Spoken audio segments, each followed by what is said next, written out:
Alors, tout d'abord, avant de venir ici toute la semaine, en fait, j'avais le cœur très endurci.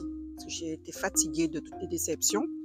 Et donc, je me dis, j'espère que je vais venir ici, ça va libérer mon cœur parce que c'est, je pense, l'accumulation qui fait que, voilà, c'est comme si j'étais vide, en fait, au niveau de mon chakra cœur.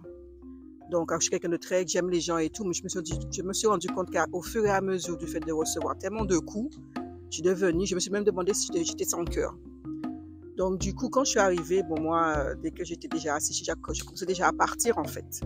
Je suis restée un peu ancrée à l'instant présent, donc je commençais un peu à me balancer à gauche, à droite. Donc, je savais très bien, bon, que c'était dans les énergies du chakra sacré. Et puis, quand on a commencé un moment, j'ai senti le besoin de m'allonger, en fait. Parce qu'en fait, je voulais me connecter à toute la forêt, pas qu'à un arbre. Donc, j'étais plus à l'aise, en fait, allongée. Et quand on nous a dit de visualiser, par exemple, la porte, donc j'ai bien vu la porte dorée, tout sauf que moi j'ai vu une forme dorée en fait. Elle était gigantesque, mais c'était une forme féminine. Ah, oh, je pense, hein. Je connais, je suis pas habituée. Et du coup, elle est venue, c'est plus elle qui est venue vers moi que moi j'ai avancé. Donc j'étais, au moment où tu as parlé d'aller, non, je crois que c'est Maggie. D'aller vers l'eau, en fait, voilà. Au début, elle n'était pas claire, l'eau, parce que moi, j'étais comme s'il faisait un peu sombre. Et puis, au fur et à mesure que, en fait, je rentrais dans l'eau, ça s'éclairait. J'ai fait tout ce qu'elle a dit de faire et tout. Au moment de sortir de l'eau, quand on a parlé de purification, j'ai senti vraiment une énergie me remplir.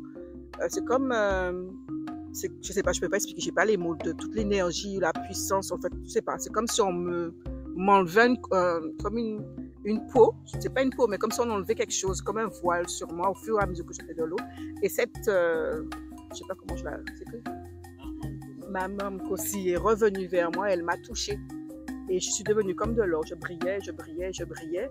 Et puis par la suite, on est parti, alors je sais pas qui disait, mais dans une clairière, je voyais pas les personnes, je voyais pas, sauf que je discutais avec, je les entendais, ils me parlaient, donc je parlais avec eux, voilà. Donc je parlais, mais je les voyais pas. Donc je dis, bon, comme je les vois pas, je vais quand même commencer la discussion. Donc j'ai posé pas mal de questions, ils m'ont donné quelques réponses, pas toutes. Et ils m'ont donné un avertissement par rapport à une situation, de faire attention quand je traverse la rue, de porter attention à regarder à gauche, à droite. Donc ils m'ont donné pas mal d'informations. Et là, en fait, mon cœur est plus léger. Quand vous parliez de vos témoignages, j'ai commencé à avoir des larmes qui coulaient, en fait, comme une libération. Et mon cœur, je sens pas la pierre, en fait, dans mon cœur, je me sens bien, légère et libre. Donc pendant la séance, j'avais des animaux, enfin des bêtes, des insectes qui montaient sur moi. J'ai laissé faire. Bon, il y a une fourmi qui a piqué ma fesse quand même. Mais avant, j'aurais pas pu rester concentrée.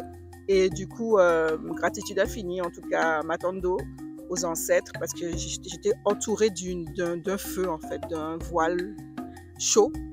Et voilà, en tout cas, je suis contente parce que ce que j'attendais, c'est ce qui s'est fait. Mon cœur, il est libéré, je suis tranquille, je suis bien. Donc, pour moi, c'est une vraie libération. Donc, je sais que j'aurai des témoignages dans la semaine parce que quand la première randonnée, j'en ai eu beaucoup, mais le travail va continuer, je suis contente. Voilà, ma tante d'eau. Magnifique. Merci.